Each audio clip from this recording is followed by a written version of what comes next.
Hello mga lods, for today's video gagawa tayo ng tauco with seafoods. Guys, may nabili akong prawn at fish fillet. Tanggalan ng balat ang ating sugpo.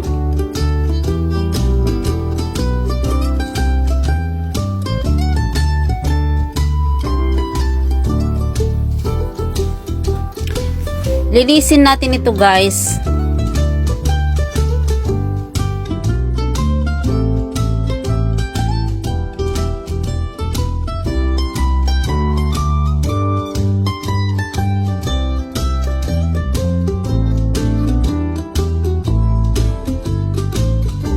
Linisin ng maigi ang ating sugpo, pagkatapos niyan patuyuin at timplahan ng cornstarch at asin.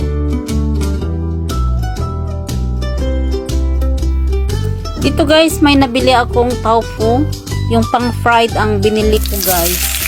Bago natin iprito ang ating tofu guys, lagyan natin ng binatil na itlog, paminta at cornstarch pati asin, para hindi magdurog-durog ang ating tofu pag ito'y pinirito. Iprito lang guys hanggang mag-brown ang ating tofu.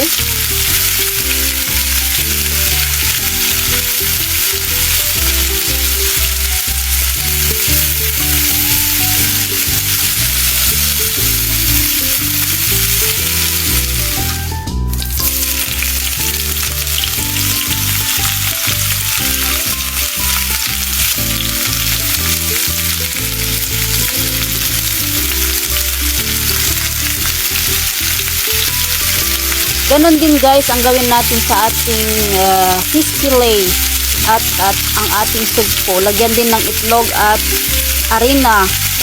Ito lang din guys hanggang mag-brown ito. Set aside pagkatapos maprito.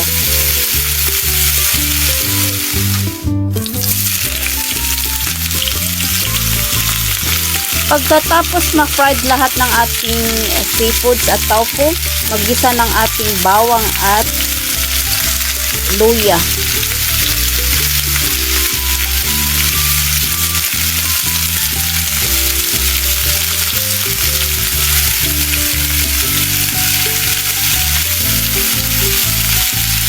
Tapos ibalik ang ating napritong sugpo, tofu at fish fillet.